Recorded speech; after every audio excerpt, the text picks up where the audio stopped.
kwenye mlango wa tathhirul mir'a wa nahwiha. Na leo tunaondokea tathhirun na'am, kutahirika kwa kiatu. Tathhirun na'am, kutahirika kwa kiatu. Yathhurun na'am almutanajjas, husafika kiatu kilichoingia najis. Walkhuf, na vile vile khofu. Khofu ni kitu kinachovaliwa miguuni kama namna ya kiatu, lakini inakuwa unaweza kuvaa kitu kingine juu yake. Na kwenye hukumu hiyo ya khofu, ingawa walikuwa wakivaa vya ngozi wakati huo, lakini zinaingia moja kwa moja hata soksi na stocking, bali maulama wamejuzisha hata matambara yanayovaliwa katika eneo hilo la kutawadha kwenye miguu, kama mguu utafungwa wote katika eneo hilo ambalo linatarajia kutawadha, kama tutavyoyaona hayo huko tunapokwenda kwenye mlango mzima wa khofu. Basi yathhuru na'am, utahirika kiatu almutanajjas, ambacho kimeingiwa na najis. Walkhuf, na pia utahirika khofu bidulki bil ardi, kwa kusugua na ardhi. Ndio tohara yake, na sio tohara yake kwa maji. Maana hivi ni vitu vinavyovaliwa kwenye miguu na mtu huwa anakwenda navyo. Kutahirika kwake bidulki bil ardi, kwa kusugua kwa ardhi. Idha dhahaba atharu najasa, pindi kwa msuguo huo itakapoondoka ile alama ya najis.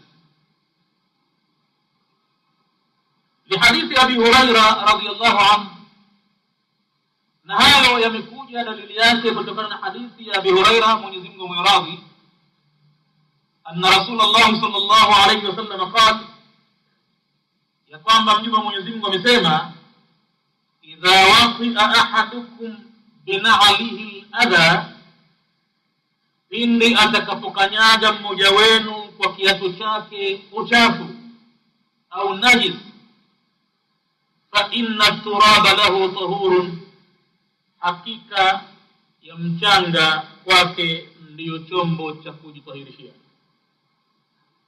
Idha waqi'a ahadukum, pindi atakapokanyaga mmoja wenu bina'alihi, kwa kiatu chake al-adha, uchafu, fa inna turaba lahu tahurun, hakika ya mchanga kwake ndiyo chombo cha kutahirishia. Hadithi hii rawahu Ahmad wa Abu Daud, amesimlia Ahmad na Abu Daud. Wa fi riwayatin, na katika riwaya nyingine kauli ya mtume imepokewa wakasema, idha waqi'a al-adha bi khuffaihi, pindi amekanyaga mtu uchafu kwa khofu zake mbili, fatahuruhuma turabu, basi tohara yake ni mchanga. Ama ikiwa ni viatu au khofu, tohara yake ni mchanga.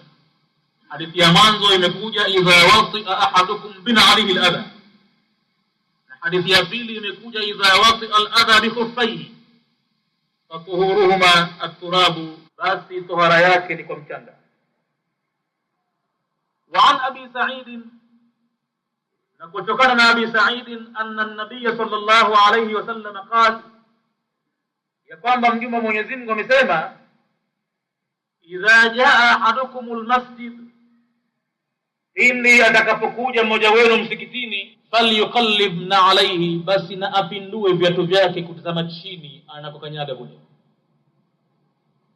Fayanzur fihima, aangalie ndani ya viatu, yani kule chini kule anaokanyaga, apindue atizame kwenye viatu hivyo. Fa idha raa khabathan, pindi kama ameona uchafu, falyamsahu bil ardi, na apanguse kiatu hicho kwa ardhi. Thumma liyusalli fihima, kisha anaweza mwenyewe akipenda kusali na viatu vyake hivyo. Kusali na viatu si makosa, bali ni katika moja ya sunna za mtume kuswali na viatu. Na mtume sallallahu alaihi wasallama sunna hii ya kuswali na viatu ameifanya fi'liyan na akaitamka qawliyan. Ameifanya kwa kitendo wakati anasalisha watu, hasa swala ya fardhi jamaa, kama tutavyokuja kuona huko mbele. Ameswali mtume na viatu na masahaba wakasali na viatu vile vile. Mara ghafla ndani ya swala mtume akavivua viatu vyake, akaviweka katikati ya miguu yake miwili. Masahaba kuona hivyo na wao wakaanza kuvua viatu vyao, kwani waliona kwamba labda ushakuja wahi kumkataza mtume asiswali tena na viatu. Wao hawajui nini mtume kuvua viatu vile, walipomuona kavua na wakavua. Lakini alipomaliza bwana mtume kusalisha, aliwauliza masahaba, nini habari yenu nyie kuvua viatu ndani ya sala yetu? Wakamwambia, tumekuona wewe imamu unavua viatu na sisi ili tukufuate. Basi mtume akawaambia, kikitokezea kitu kwenye ibada mimi nitasema kabla ya kutekelezwa ibada hiyo.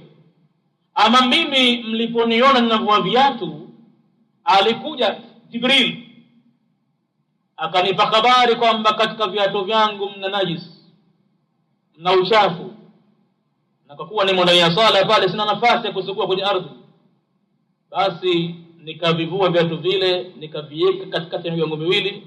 Lakini nyinyi mmoja wenu atapokuja msikitini na aangalie viatu vyake chini, kama atakuta uchafu akasugue kwenye ardhi kabla ya kuingia kwenye sala, na akipenda anaweza akaswali na viatu hivyo.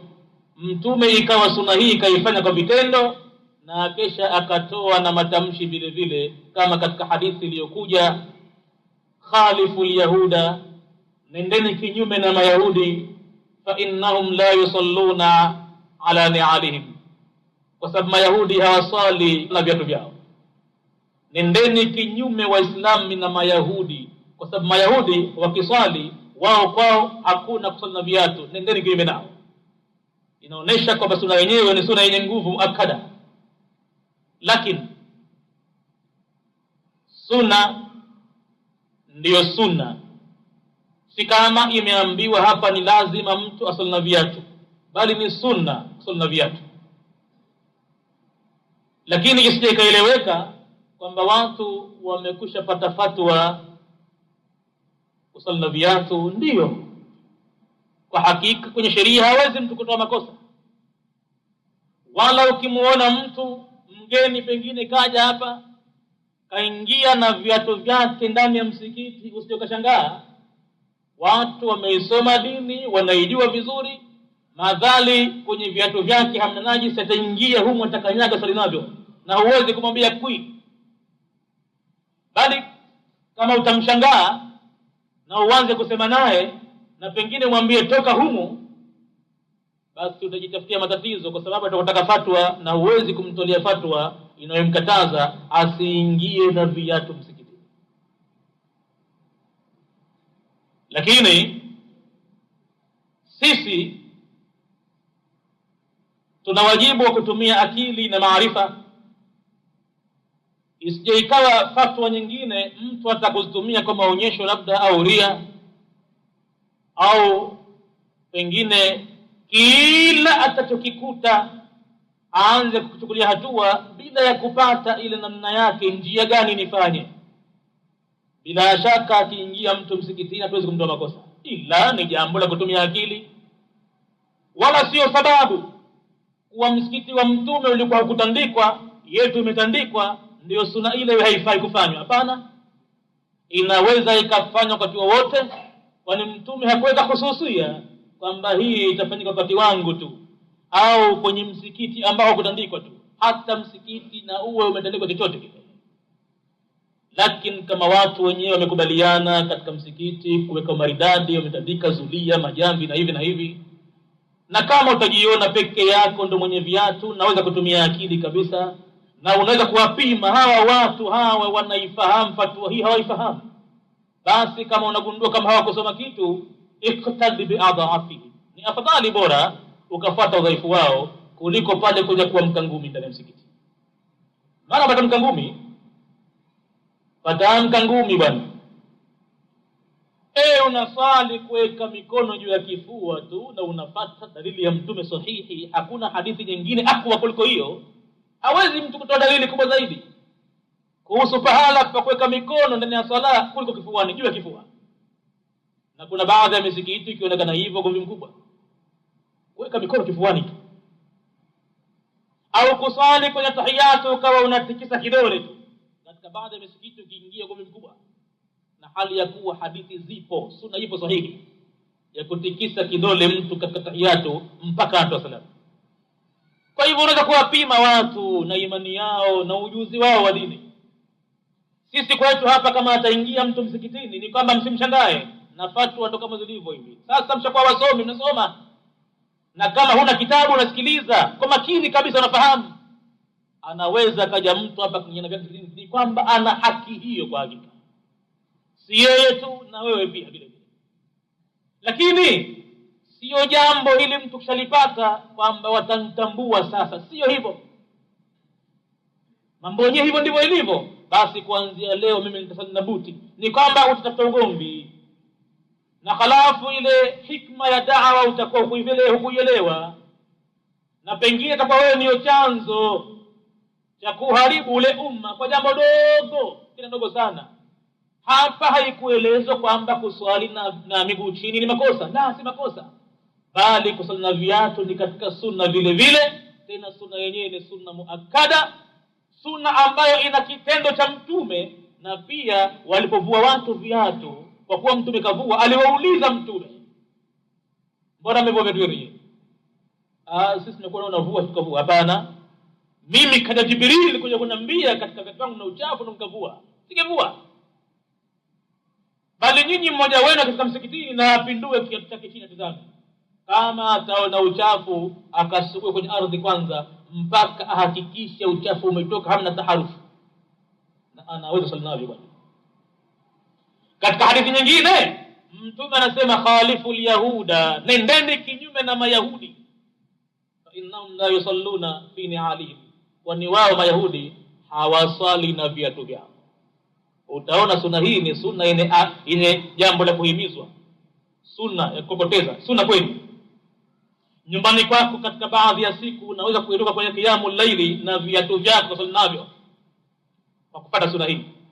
Kuna mtu tomkera, hawatokuja kufahamu vibaya watu pale uko kwako peke yako, na humuoneshi mtu, unalia peke yako. Kama mfuataji wa sunna unaweza kuifanya peke yako, hapo ni mtu. Lakini sio kaitumia hii kwa mintarafu ya kutafuta fujo misikitini na hivi na hivi. Na ni kwamba watu bwana, si waislamu wengi wanaopita kwenye hadithi za Mtume. Watu kama watasoma vitabu, basi vitabu vyao itakuwa tanbil ghafilina, sijui minhaji na kitabu gani na kitabu gani, ni vitabu vya watu wa Kishafi pengine, au watu wa Kihambali, au watu wa Abu Hanifa, au watu wa madhehebu fulani. Pengine humo wanamosoma hukuti hata dalili moja kwamba hapa Mtume kasema au hivi. Mtu kama yule kuja kumuonyesha dalili ya Mtume na kwa tabu kubwa, yeye haelewi kitu kuhusu hadithi, na mwisho atakwambia sasa Mtume kila kitu kasema Mtume. Hawa kila kitu Mtume kasema, Qur'an kasema, mwisho wake anakufuru hivyo. Mtu anakwambia nyinyi kila kitu Qur'ani tu na Mtume tu. Sasa kama itakuwa si Qur'an na Mtume, kuna kitu gani kingine zaidi kwenye Qur'ani kuliko hivyo? Hakuna, isipokuwa iwe ni aya ya Qur'ani na kauli ya Mtume, au kitendo cha Mtume, au kitendo cha maswahaba, kauli ya maswahaba, angalau ipo hoja ya kufuata hapo. Bila shaka inafahamika vizuri kuhusu habari ya kusoma viatu. Naizungumza hivi kwa sababu wanaosikiliza darasa ni mchanganyiko wa watu, na kila mmoja na fikra zake, na kila mmoja na fahamu yake. Wengine vijana watu waishasikilikana, wataona basi kumbe kusoma viatu sunna kubwa, wataanza kunyana budi msikitini. La, tazama kwanza wale watu, wapime kwanza wale watu. Na ni katika jambo la busara kabisa, kama mtaani watu wameamua wenyewe swali miguu chini, wametandika hivyo, naam, swali miguu chini vile vile. lakini huku ukijua kwamba hiyo ni sunna, unaweza kusali hivyo na hana mtu sababu ya kukataza hivyo. Ama wakija kizungumza watu kwamba msikitini si pahala pa kuingia na viatu kusali navyo, kwa kurekebisha na kule Sinai wakati Nabii Musa alayhi salam alipoambiwa na Mwenyezi Mungu, fakhla'na alayka innaka bilwadi almuqaddas tuwa, vua viatu vyako Musa, kwani wewe uko katika jangwa takatifu, mlima wa Sinai. Huenda baadhi ya watu wakasikia wazungumza hivyo, wanazungumza pengine na wana dini nyingine, labda manaswara, labda katika mihadhara yao wanafanya watu wanawaambia kwamba nyinyi manaswara mnaswali na viatu, hamna heshima ya makanisa, hamna heshima nyumba ya Mwenyezi Mungu, na hali ya kwa Nabii Musa anaambiwa vua viatu vyako, wewe uko katika jangwa takatifu mlima Sinai. Katika sheria ya Muhammadi alayhi salatu wassalam, hakuna sheria yoyote ambayo itakuja ikae juu yake, kwa sababu yeye ni khatamun nabiyyin, ni mtume wa mwisho, na amekuja kukamilisha sheria zote ambazo mitume wengine wa nyuma walikuwa nusu nusu kasoro. Ama pale pahala pa Sinai hatupakatai kwamba si patakatifu, lakini pamoja na utukufu wake hawezi leo mtu kufunga safari akasema anakwenda kusali rakaa 2 mlima wa Sinai kwa kutaka thawabu nyingi zaidi. Hapati thawabu nyingi zaidi. Kwa nini? Kwa sababu mtume anasema la tushaddu rihalu illa ila 3 masajid, illa ila 3 masajid, isifungwe safari na Muislamu isipokuwa kuelekea kwenye misikiti 3 tu, kama ndiyo anataraji kupata thawabu zaidi. Msikiti wa kwanza ni Baitul Muqaddas. Katika Baitul Muqaddas akiswali mtu swala moja pale ni kama kaswali swala 500 katika msikiti mwingine duniani pote pale, thawabu zake mara 500. Wa Masjidin Nabawi, au mtume anasema wa masjidi hadha, na msikiti wangu huu. Msikiti gani huo? Msikiti wa mtume ulioko Madina.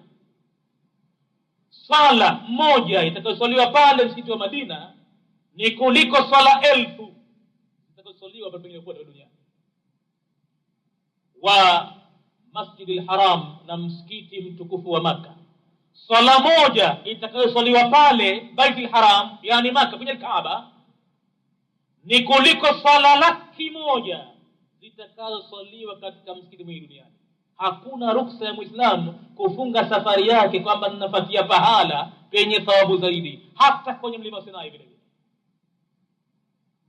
Alionekana sahaba mmoja na Abi Huraira, akamuuliza watokea wapi safari yako hiyo wewe?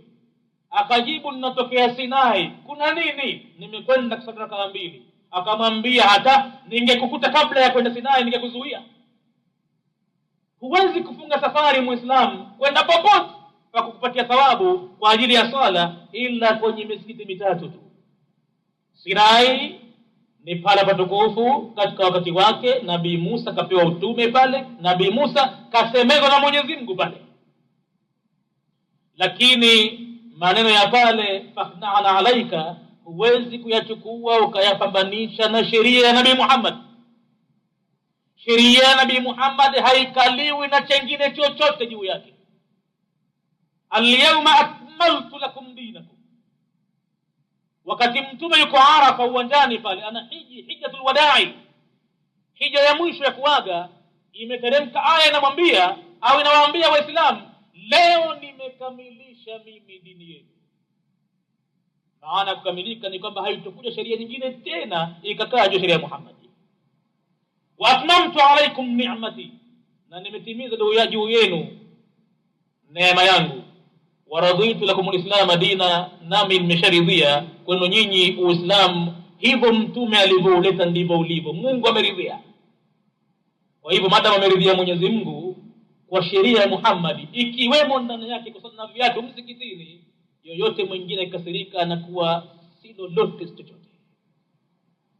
ila kama nilivyosema hiyo ni sunna, tena sunna muakkada, lakini tu isije ikatumiwa kuwa ndio chanzo cha ugomvi misikitini. Sunna si sunna, nitaingia navyo huingii navyo, nitasali navyo husali navyo, la, sio uwanja huo kwa hakika kabisa. Ama ni sunna kweli kweli. Na huu Uislamu huwa unapiga mambo yake mbali. Umeshajulikana ulimwengu katika sehemu zake za ardhi, hawezi mtu kusali miguu chini katika sehemu fulani kwa sababu ya baridi kali. Kama atavua mtu viatu, anaweza akapata gonjwa kubwa, au pengine maisha yake kaharibika kwa sababu baridi imempiga kwenye nyayo. Uislamu umeshaona utafika wakati kama utaweka kiatu chako kipya, wallahi fanya mbinu yoyote, si unavua kiatu kimoja unaweka mbele huku kwenye sehemu nyingine na kiatu kingine unaweka nyuma, basi kuna mtu anakuwatch, kuna mwenye kazi yake pale anaangalia buti mpya ni ipi, tena size anazijua, na wapi atapata pesa anapajua. Kuna watu kazi yao hiyo, tena pengine utawaona wana khushui kubwa msikitini bwana, akisali hamalizi, akisujudu haondoki, lakini ana kazi yake moja kubwa. Wewe unajitahidi kwamba kiatu kimoja unakiweka huko na cha pili kwingine huko, ili kumbabaisha ya kwamba labda hashindwe. Thubutu, hashindwi. Ni kwamba utashtukia hakipo kile wala chakule vile vile. Utachukua mtu anakutoa miguu chini. Basi hii Uislamu umekuja na mtu kusali na viatu vyake kwa maana nyingi. Kuna maana moja hiyo vile vile kwamba sasa watakutoa miguu chini watu, unaweza kusali na viatu vyako, na unaweza ukaviweka katikati ya miguu ukipenda. Mtume alipovua aliweka katikati ya miguu yake miwili, si uchafu, si karaha kabisa kusali na viatu msikitini.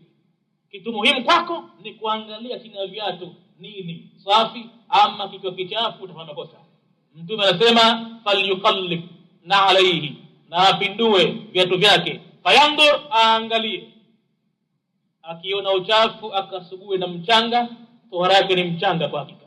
Na tutakuja kuzungumza sana kwenye mlango wake uliohusu kusali na viatu. Hapa tumegusia kidogo kwa sababu imekuja, asiyakashangaa mtu kuambiwa kwamba falyusalli fihima. Asali navyo dini gani hii? Pengine watu wanazungumza kuwakosoa wenye dini nyingine kwamba nyie msali na viatu hamna hata heshima. Hapana, na Uislamu haukukataza, bali ni sunna kubwa kusali na viatu. Mtume anatuambia twende kinyume na Mayahudi hasa, na hiyo ndiyo hatari ya mtu kushughulika na kitu chengine akakitolea dalili, akaacha Qur'an na mwendo wa Mtume.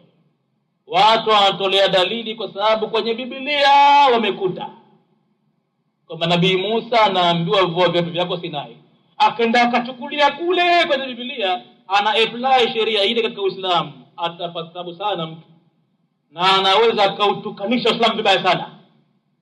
Sheria ya Muhammad, hata kama Nabii Musa kaambiwa vua viatu mlima Sinai, basi sheria ya Muhammad ujue haikaliwi na sheria yoyote juu yake. Si Musa, si Isa, si Ibrahim, si Nuhu, si yoyote. Yeye ndiye amekuja kukamilisha sheria. Mpaka kwenye tabia Mtume anasema jitu likutamima makarim al-akhlaq, mimi nimekuja kukamilisha utukufu wa tabia. Yoyote kama katukuka kitabia hawezi kulingana naye Muhammad. Wa innaka la ala khuluqin adhim. Mwenyezi Mungu anampiga muhuri wa nishani daraja yake, wewe Muhammad uko juu ya tabia tukufu. Kwa hivyo wale wote wa nyuma wengine itabidi wako chini ya Muhammad vile vile. Kwa hivyo kusali na viatu ni moja katika sunna za Mtume bwana. Wala tusije tukaona taabu msikitini kwetu kuja kuingilia na watu wageni. Naam, nadhani safari moja mliwaona waliokuwepo katika msikiti wa kabla ya huu mpya tulionao. Ujumbe fulani ulikuja kuniangalia na wakataka kuona pahala gani mimi ninaswalisha au nadasisha kwa bahati sala ya dhuhuri tukasali nao hapa. Wageni wale walionekana kuingia na buti zao ndani ya msikiti. Kuna baadhi ya watu wakashangaa, vipi? Nikamwambia tulia, watu wamesoma, hiyo sheria ipo na wakitaka watasali navyo. Wakasalna fi safari hapa. Na sala ya safari inapendeza zaidi yule mgeni awe ni imamu, kwa sababu wao wana kasr, wanapunguza, wanachanganya adhuhur na alasiri. Akakaa mmoja imamu mbele kule. Wakati anakaa, nikawaambia kabisa maamuma wenzangu, hawa wanasali safari kasr. Atakapotoa salamu imamu, sisi tusitoe salamu, tuinuke tukamilishe, sisi ni wakaazi wa mji huu. Alipotoa salamu na watu wametoa salamu vile vile, kwa sababu hamna practice ndani yake, na kitu kama hamna mazoezi ndo basi. Tahamaki alipotoa salamu msikiti mzima isipokuwa watu wachache ambao huwa ninasoma nao sana mimi, wale watoto wanajua ile dini, wanajua sunna, wale tukatana nao vizuri. Lakini watu wengi waliobakia majority wametoa salamu vile vile. Sasa wanababaika, hawajui mambo yakoje. Wale nishaambia kabisa hawa ni wasafiri. Imamu wao akatoa salamu ni kwamba pale pale watainuka watakim tena sala nyingine, sisi tunafanya kukamilisha kila mmoja peke yake ifrad. Kwa hivyo waliingia na buti zao msikitini bwana ndani. Watu wakashangaa, kamshangae, ndivyo ilivyo hivyo. Wewe mkataza mtu, sunna ya mtume kubwa sana hiyo. Lakini isije ikatumiwa kama ndio chanzo cha kwamba mtasali navyo, husali navyo, hii ni sunna, hiyo si sunna. Sivyo hivyo. Hukuambiwa kwamba lazima sala viatu, bali ni moja kwa sunna za mtume. Tayib, anasema idha jaa ahadukumul masjid, atakapokuja mmoja wenu msikitini, falyuqallibna alayhi. Mtume anasema neno hayo, hii hadithi ya mtume. Basi na apindue viatu vyake chini, fayandur, aangalie fihima, ndani yake viatu hivyo. Maana kutumika ndani hapa sio ndani unapotia mguu wewe, ndani kwa Kiarabu kule kwenye nyayo hutumika ndani kwa Kiarabu. Maana yake utizame kule kwenye soli ya kiatu. Fa idha raa khabathan, basi kama ameona uchafu kwenye kiatu chake, falyamsahu bil ardi, basi na apanguse kwa ardhi, thumma liyusalli fihima, kisha wasali navyo vitu hivyo. Rawahu Ahmad, hadithi hiyo amesimulia Ahmad wa Abu Daudi na Abi Daudi. Waliannahu, na kwa sababu hapo penye kiatu, mahallun, ni mahala, tatakarraru mulaqatihi linajasati ghaliban, ni mara kwa mara panakutana na najisi kwa aghlabu ya mambo. Maana mguu ndio unaokwenda, na madhali mtu anakwenda kwa mguu mara kwa mara, basi inatazamiwa sana kwamba atakuwa anakanyaga uchafu nje, hususan kama anafanya kazi katika maeneo ambayo mahala mwake imekaa vibaya, mchafu, bila shaka atakuwa anakanyaga uchafu mara nyingi. Waliannahu mahallun, na kwa sababu hapo penye kiatu ni mahala, tatakarraru mulaqatihi linnajasa, panakuwa ni mara kwa mara panakutana na najisi ghaliban kwa aghlabu yake, basi fa ajza mashihi, mtume akajuzisha kupangusa kwake bil jamidi, kwa kitu kigumu kama mchanga vile, kama si mchanga mawe, kama si mawe mashushu, kama si mashushu, alimradi kitu kilikuwa kigumu kinaweza kutoa najisi ile. Kama hali istinjai, hukumu hii imepewa kama pahala pa kustanji. Mtu si akistanji kama anakosa maji, sikapewa ruksa astanji kwa mawe au makaratasi au vitu vya kuondosha najisi ile, basi na kwenye viatu ndo hivyo tohara yake imepewa kusugua na ardhi au vitu vigumu kama hiyo. Bal huwa aula, bali kwenye kiatu ni bora zaidi kupewa nafasi hiyo. Kwa nini? Fa inna mahalla al-istinjai, kwani pahala pa kustanji, yani mtu kenda haja anapewa ruksa astanji kwa vitu kama maji kayakosa. Mahala pa kustanji yulaqi najasa, panakutana na najisi marrataini au thalatha. Labda kutwa moja mtu atakwenda haja mara 2 mara 3, au utokezea mara 4 5, utokezea hivyo.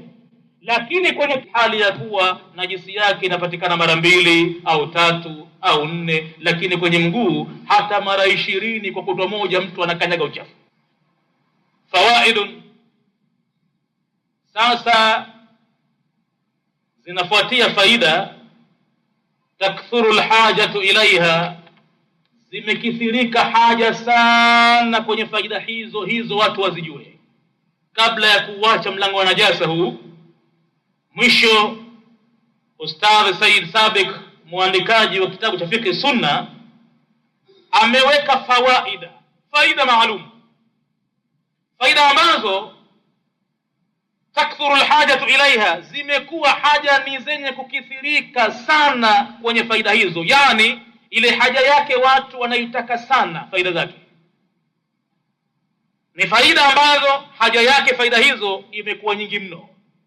Inataka Muislam ayajue haya yafuatayo. Jambo la kwanza, hablul ghasil, kamba ya kuanikia nguo.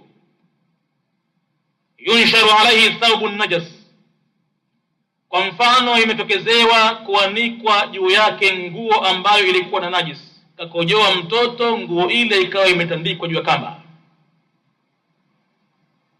Thumma, kisha baada ya hapo, tujaffifuhu shamsu au rih, kamba ile ikakaushwa kwa jua au upepo. Baada ya kuondoka ile nguo na najisi, ile kamba ikawa imekaushwa kwa jua au upepo.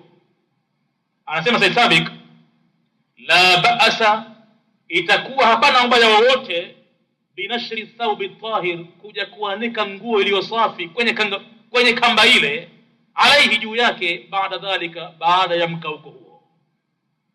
Si lazim apite maji kamba ikoshwe na hivi, madhali jua limepiga, kamba imekauka kavu kabisa, na kwamba iliwahi kuanikwa nguo yenye najisi juu yake, lakini baada ya nguo ile kuondoka, kamba ikakaushwa kwa jua au upepo ikawa kavu, hapatakuwa na ubaya kuja kuanikwa nguo iliyotahiri juu yake.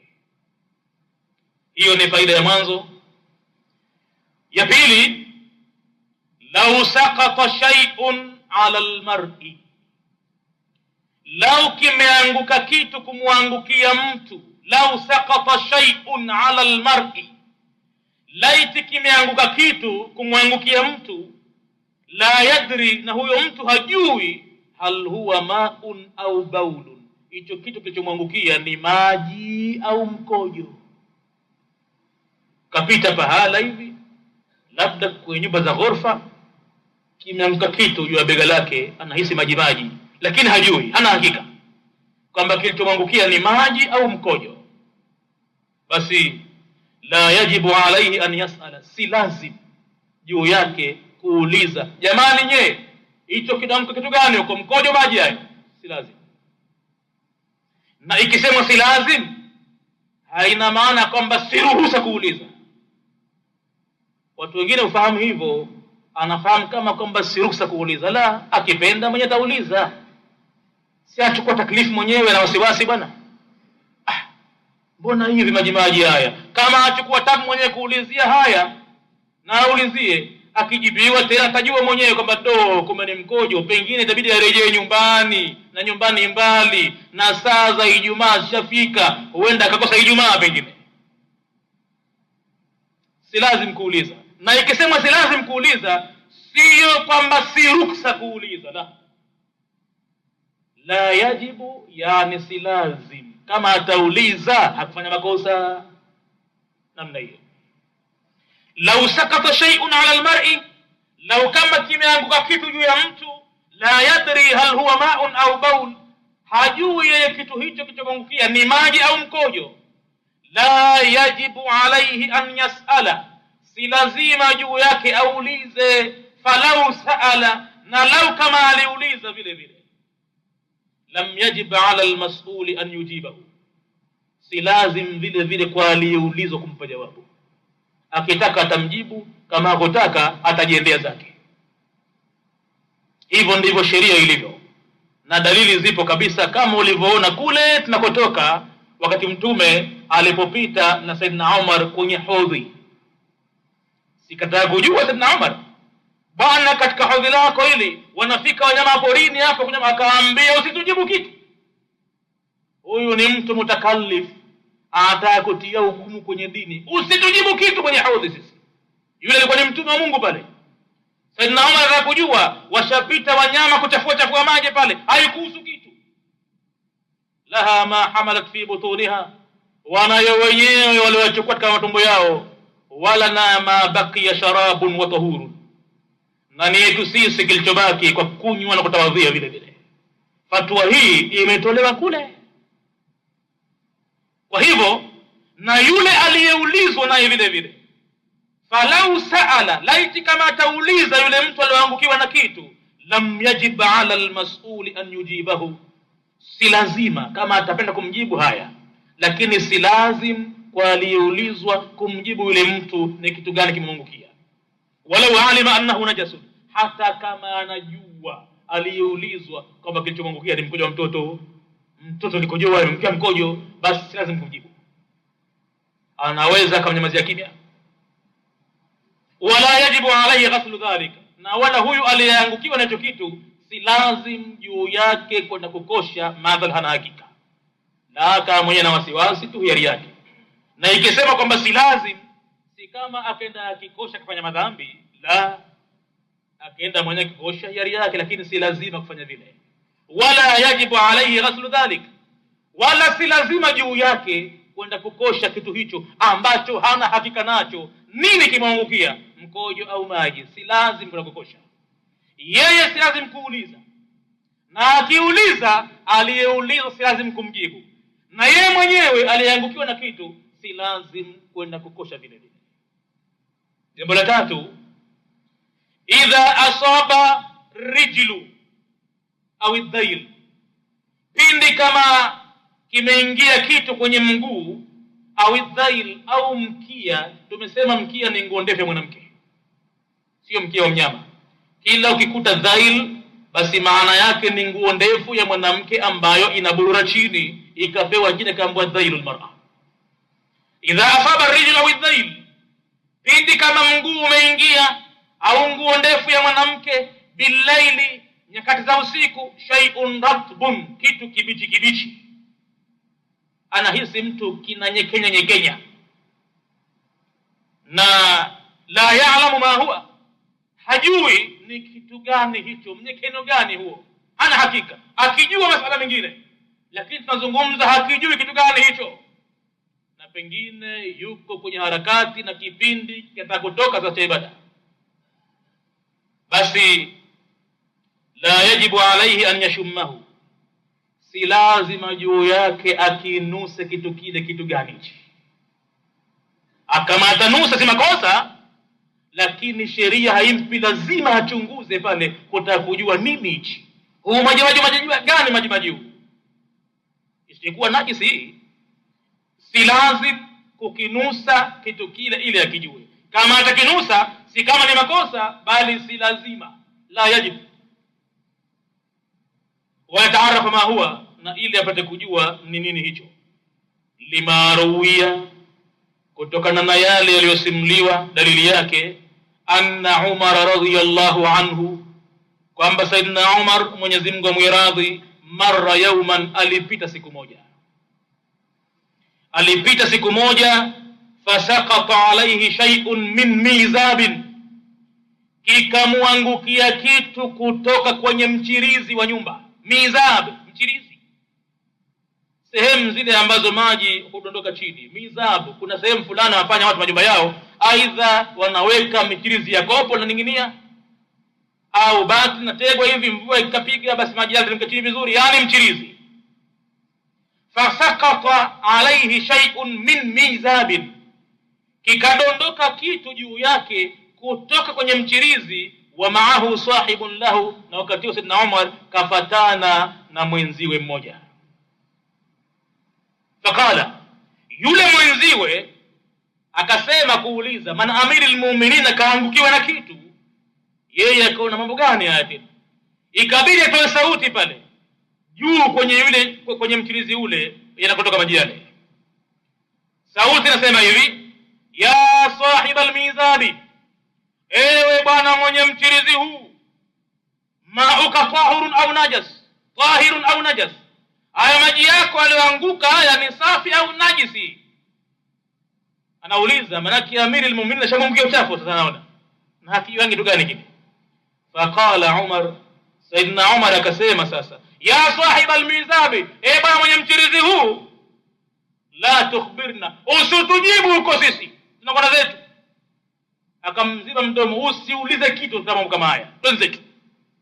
Kayapata wapi Saidina Umar haya? Kayapata kwa mtume kule kwenye habari ya Khudh ile. Fatwa yake inaendelea mpaka mwala kama huu. Wakati anafuatana naye anauliza, bwana mwenye mchirizi huu, haya maji yako doanguka haya safi haya au najisi? Saidina Umar kabla jambo kutoka, mwenye mchirizi usitujibu kitu sisi, wenzetu. Na Umar ni sahaba wa mtume, sio sahaba tu, ni mmoja katika maamiri almu'minin, anaingia kwenye khulafa'ur rashidina. Khulafa'ur rashidina ni nani? Hao ni watu ambao mtume kasema, alaikum bikitabillahi wa sunnati wa sunnatal khulafa'ir rashidin almahdiyyin, ni juu yenu kupata kitabu cha Mungu na mwenendo wangu na mwenendo wa makhalifa waongofu, akiwemo ndani yake Umar. Kauli yake inakuwa ni fatwa kubwa kwa Waislamu, kwa sababu iko kauli ya mtume ya kufuatwa yeye, tena ni miongoni mwa watu 10 waliobashiriwa pepo wakati uje wa hai. Watu 10 mtume kambashiria Saidina Umar pepo katika orodha watu 10, na pia pahala pengine akamtamkia maneno mengine.